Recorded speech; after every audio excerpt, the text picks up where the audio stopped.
Shringverpur Lucknow road पर प्रयागराज से 45 kilometre दूर एक धार्मिक स्थान है। स्थानीय लोक कथाओं के अनुसार यह वही स्थान है जहां राम ने सीता और लक्ष्मण के साथ निर्वासन के रास्ते पर गंगा नदी को पार कर दिया।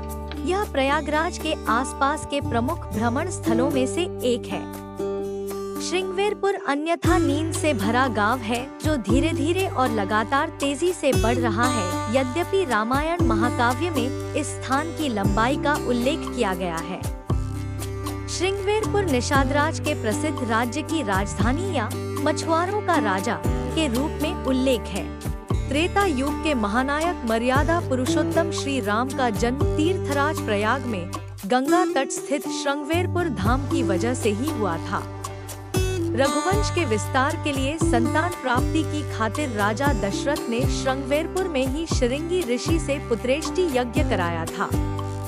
इस यज्ञ की हवि को ही दशरथ ने अपनी तीनों रानियों को खिलाया था।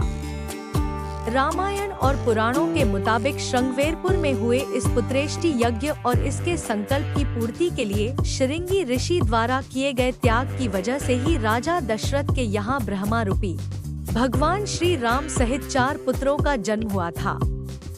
आज भी देश के कोने कोने से हजारों लोग संतान प्राप्ति की कामना के लिए यहाँ पूजा अर्चना कर रोट और खीर चढ़ाते हैं। राम के जन्म की वजह से श्रृंगवेरपुर को संतान तीर्थ भी कहा जाता है। श्रृंगवेरपुर धाम से ही भगवान राम ने मर्यादा पुरुषोत्तम बनकर सामाजिक समरसता का संदेश दिया था। यहीं वह अपने मित्र निषादराज से मिलने आते थे। यहीं से भगवान राम के वनवासी जीवन की शुरुआत हुई थी।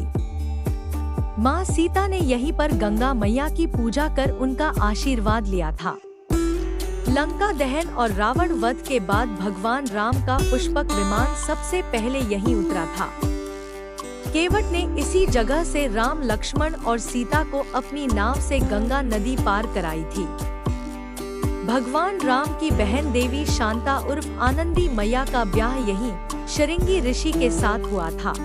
शृंगी ऋषि और देवी शांता का यहाँ भव्य मंदिर भी है। कहा जा सकता है कि श्रृंगवेरपुर धाम से भगवान राम का गहरा नाता है।